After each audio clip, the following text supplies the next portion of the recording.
Welcome, my awesome PMP friends and colleagues getting ready for the PMP exam. It's a new series where we will address each task, domain by domain. I'll present a question that covers that task, and we'll talk a little bit about the task when we are done. So, here is your first question. This is from the people domain. This is on conflict management. Now, on your exam, you are bound to get conflict questions, my friends.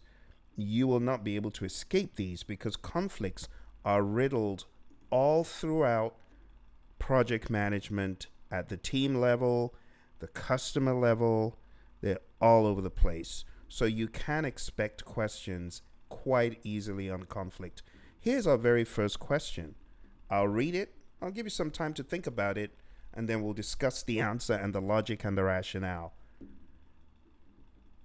A critical technical decision leads to a heated disagreement between two highly experienced architects, threatening project progress.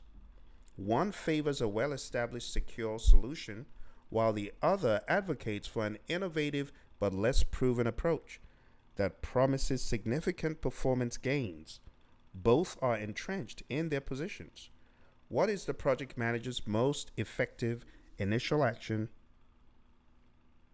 to resolve this conflict and ensure project advancement? A.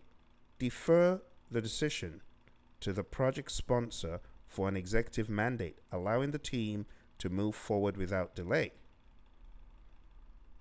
B.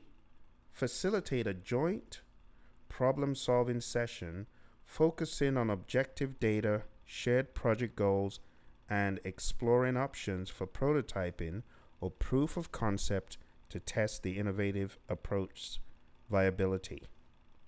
C. Implement the more established secure solution to minimize risk, documenting the innovative alternative as a lesson learned for future consideration. And D. Assign a third-party technical expert to independently review both proposals and provide a binding recommendation to the project team. Now, if you need more time, you can go ahead and hit the pause button. But I'm going to jump straight into it by giving you a rule of thumb to use on questions that involve conflict. When you have a conflict question, the people need to feel heard. If they don't feel heard, success has not been achieved. Secondly, deferring a decision to a project sponsor is like a mother may I response, and that is not the best response. So A is passing the buck to someone else. That's not a good option. B, facilitating a joint problem-solving session is positive and optimistic, and it's not shutting one party down. And if you take a look at the last one, assigning a third-party technical expert, well, this in reality could be a luxury, but deferring again to a third party is similar to what you're doing with the sponsor. Okay? So, as far as the concept of conflict management, you want to move things forward, and that's why B is your best answer.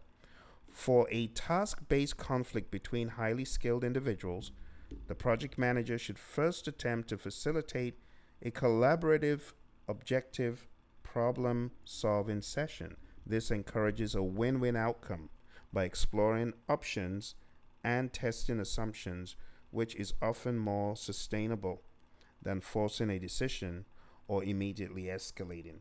So, my friends, while this question may seem very obvious to a lot of you who've been in the trenches, don't lose sight on the rationale. It's the logic. Understanding that in conflict management, you have withdraw or avoid, you have compromise or reconcile, you have smooth or accommodate, you have problem solving, and you have forcing or directing. Now, when you talk about problem solving, just remember it's called other things. You could also call it confronting. But the decision regarding what to do in each scenario is going to be based on the mindset, which is not running away from the important stuff to discuss. It's more about looking for what is a good solution for the circumstance. So if you haven't read up this section of conflict management, I want to encourage you to do that. Get a better understanding of conflict broadly, and don't avoid it. Don't pass the buck. Tackle it head on, but also don't prescribe how two people in conflict should solve their personal conflict. As you can see in this question, the conflict is not relegated to just two people. It is more far reaching, right? Because we're talking about a solution for the project, right, as a whole. So what they are deciding is not just personal issues. This goes beyond that. I hope this gave you some context. You will find these on the exam, and this is the very first task in the people domain. If you've had fun with this, smash the like button, and I'll see you in further episodes. All the very best in your prep, and bye for now.